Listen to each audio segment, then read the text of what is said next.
Okay. Okay. Today I want to talk to restaurant owners. Say you own a small restaurant, maybe you're just a husband and wife team and you are considering leaving the restaurant industry, potentially closing your restaurant. And what I want to discuss are certain mistakes to avoid so that when you do close your restaurant, you're not going to walk away with $0 in your pocket, but you can actually walk away with some money.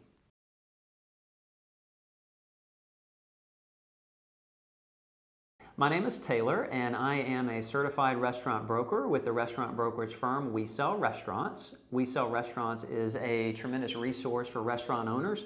If you're considering doing one of two things, if you're looking to expand, looking to add other locations, we help a lot of restaurant owners with site location. We're also a great resource if you are considering selling your restaurant. So we can both value your restaurant and help you get it sold.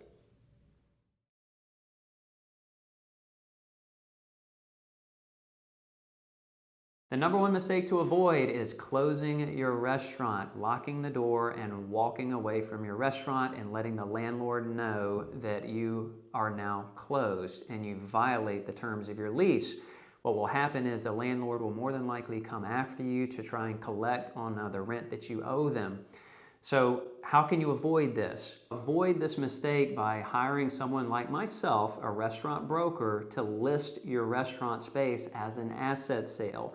So what do I mean by an asset sale? We are not selling a concept, the name, menu, customer base, cash flow.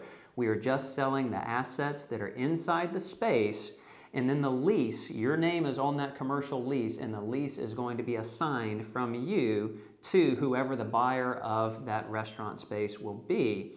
There are plenty of restaurant owners that are looking for, they have a concept in mind and they're looking for space to be able to open and operate their concept. And even here in Nashville, people are willing to pay top dollar for restaurant space, even if you have very limited kitchen equipment. I'll give you a perfect example. I sold a restaurant in Belmead a few weeks ago. It was a small restaurant, a husband and wife team, very limited kitchen equipment, but we were able to find a buyer that was willing to pay over $100,000 for that space because, again, they were just looking for space to be able to open and operate their own concept.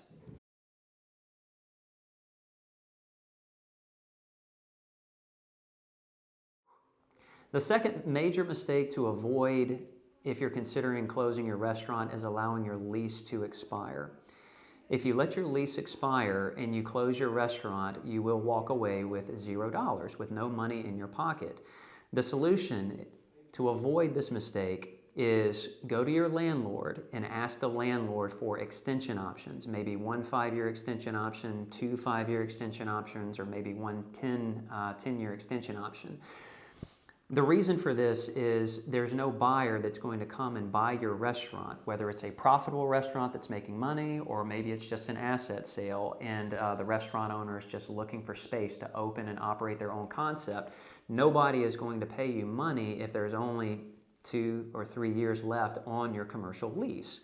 However, if you have those extension options in place, what that's going to guarantee to the buyer is that they're going to have that the remainder of the time left on the existing lease, in addition to those extension options, giving them 7, 8 years or 10 years left to operate their restaurant in that space.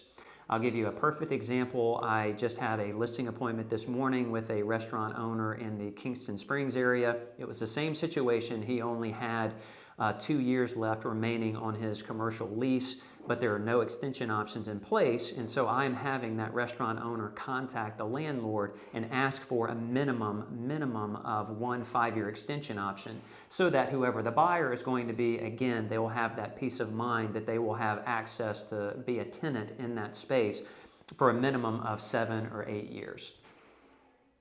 So now we've covered the 2 major mistakes to avoid if you're considering closing your restaurant, and both of those involve your commercial lease agreement.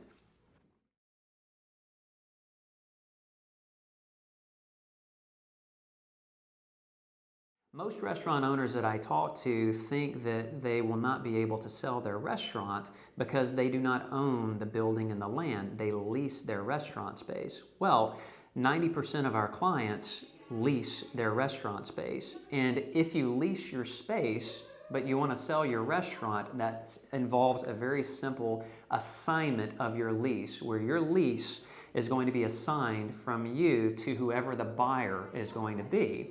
Most of the time, landlords will charge some type of lease assignment fee that will range anywhere from $1,000 on the low end to a few $1,000s on the high end.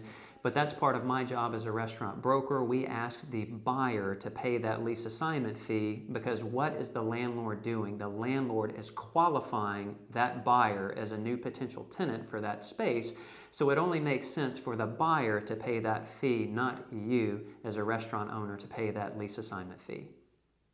I do not want you to suffer either of these mistakes, especially when you can hire someone like me as a restaurant broker to list your second generation restaurant space as an asset sale so that when you close your restaurant or when you sell your restaurant, you can actually walk away with some money in your pocket. If you are a restaurant owner here in the Middle Tennessee market and you would like more information about what I do as a restaurant broker and how I can help you both value and get your restaurant sold, please see my contact information in the link below. If you are outside of the Middle Tennessee market, please still reach out to me and I can put you in touch with the best representative possible at We Sell Restaurants.